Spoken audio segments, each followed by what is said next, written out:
welcome to this new video. This one is about moms and all people dealing with little children, and especially with whining children, because they are so hard to deal with, right? So there is science and just behind why adults hate whining. I mean, we also whine, but it is very different when you hear your colleague or your spouse whine. It might be unsettling. You may just want to skip that part of the conversation, or anyway, it is not triggering you in a way that is very triggering when a young child, a toddler, or a preschooler, especially when they whine, because with those ages there is no reasoning. And there are few reasons why whining might feel very triggering and easily bring us from a happy playful person to a screaming monster towards the child. So one of the main reasons why whining can really push our buttons is that it feels overstimulating.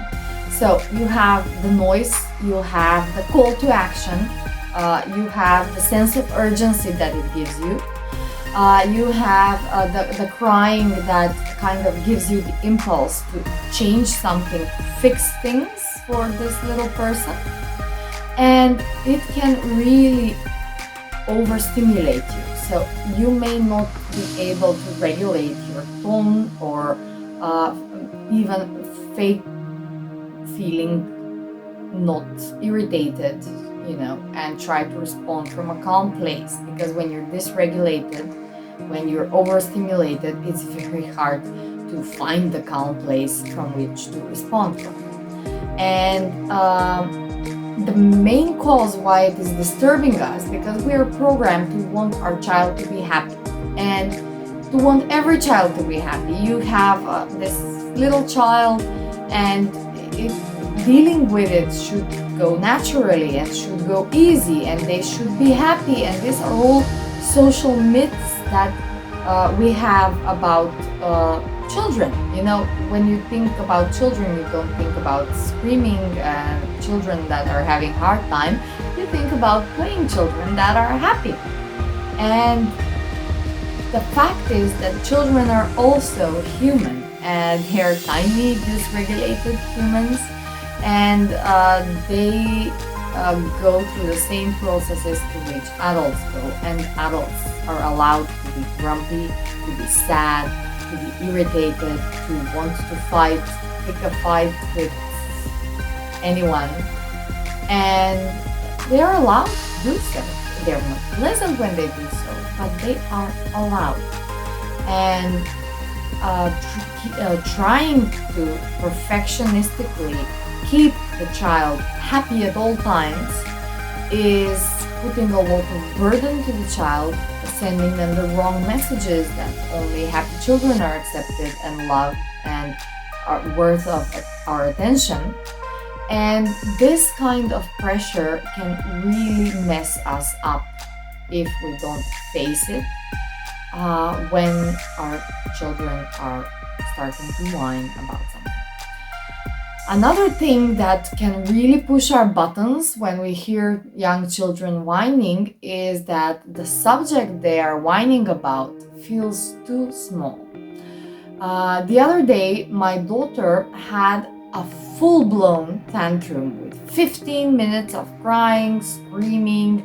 She wasn't able to come back to herself, to stop whining and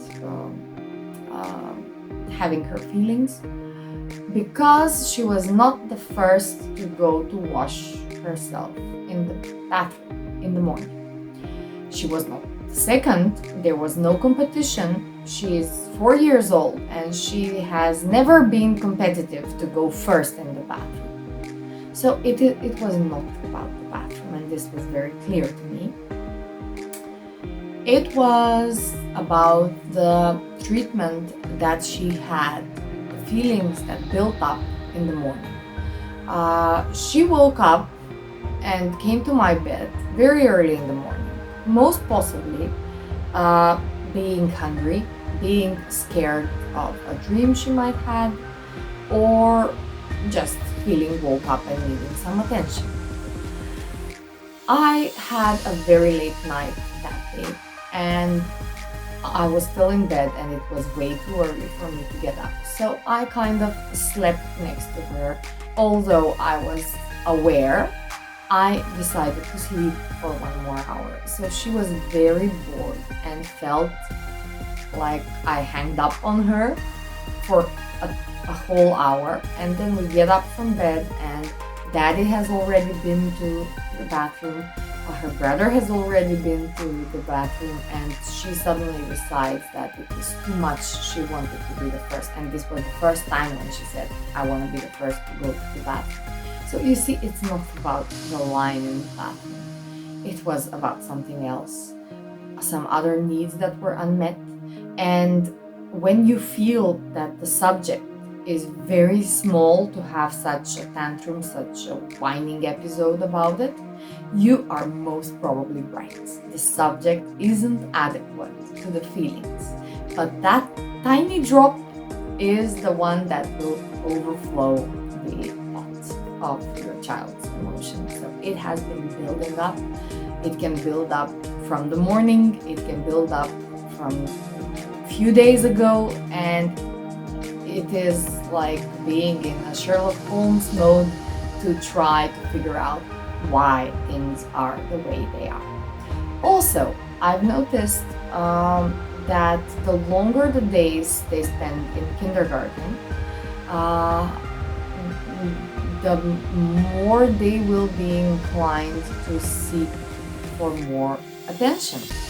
So on Mondays, we can go somewhere and do something without having very personal one-on-one attention with the children, and they will be fine.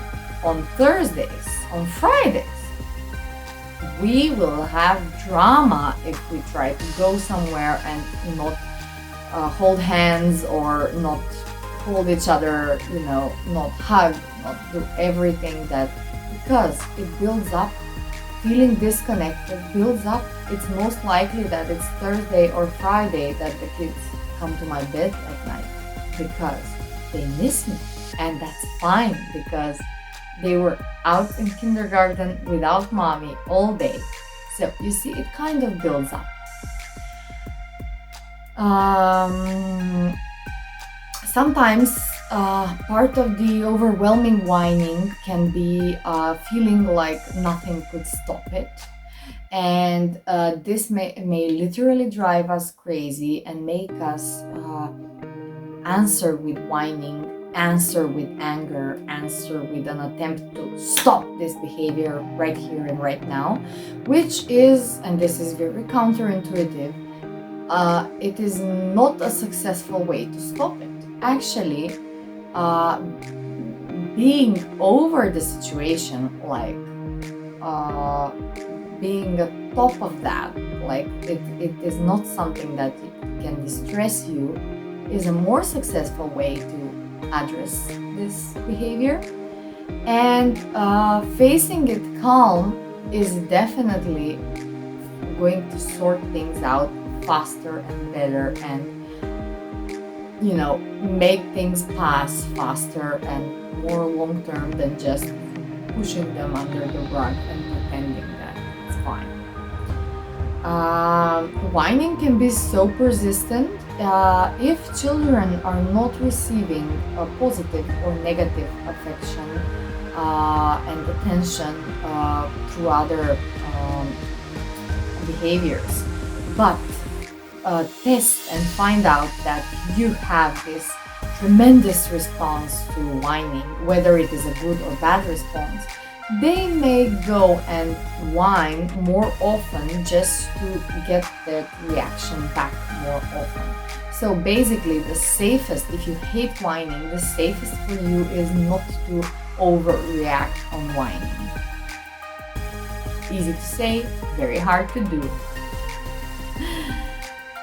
It can make us feel depleted and feel our efforts unappreciated or underappreciated.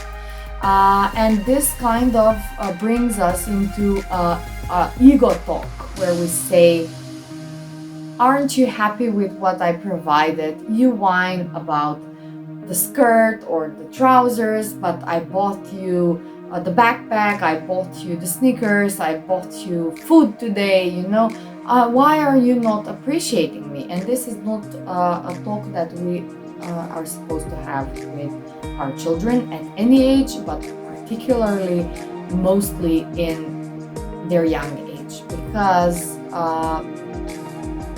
this is a question of belief and system of values. But more often than not, in healthy relationships and healthy belief systems, you will find that blaming your child for your life decisions is not a healthy option. It creates a non-healthy relationship with your parents, and it is something that you should avoid at all costs, especially when it comes for a small thing as whining. So keep your awareness up that you feel unappreciated when this happens, and keep this kind of talk for your friends when your and their children won't listen, because it is good to vent it out. It is good to verbalize the connection. My child screams and whines for the food that I gave for lunch today, and she doesn't know that I worked so hard, that I have credits to pay, and I have changed all my life. I would have been so much more successful if I would have much better life if I wasn't needed to provide for them. And this is how they respond to that. No, your children are not able to see from that perspective, and they can only feel guilty and have more future problems if they are constantly reminded of that. So I'm not saying that if you had talks like that, you damaged your child forever, but it is always a good time to stop talking like that, stop pushing that perspective for them, because in the end you want to grow children that will feel deserving of love and of everything else they get, that life will get them. And if you have to choose, if you can imagine talking with a person that is your child in 20 years, would you rather talk to a person that is shy, that misses opportunities, that does not feel that they deserve success, or to a person who is not shy for their own good and the good of everyone else around them, who feel like that they deserve the good things in life, and who can reach out for success without feelings of guilt? If you answered, of course, I want the second person to be my child, right? Just know that many of these behaviors are structured in a child's mind and in their subconscious by the modeling that we give them and the messages that we send them through our day-to-day communications.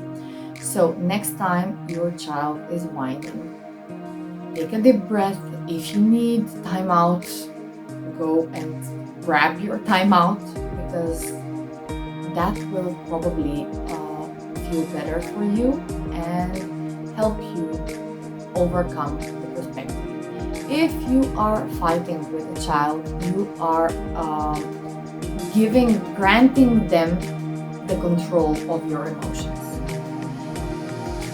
Personally, I wouldn't grant even the remote control to a small child with unregulated emotions, and not at all the control of my own emotions. So if we get to the grid to keep our emotions for ourselves at that time and show directions to which we want to lead the child to, and show strong leadership, not strong in terms of punishments and threats and that kind of strong, but yes, I see you're whining. Oh, that must be very upsetting for you.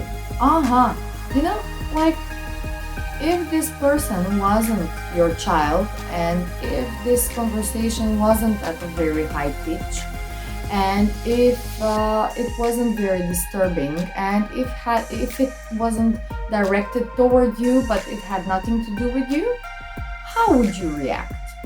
I see. Oh, that must be bad. Yeah. Okay. Anyway, that's it. It's okay to feel like you feel. You can do this or that to make that feeling pass. But I won't tell you what I did in my life to bring you here.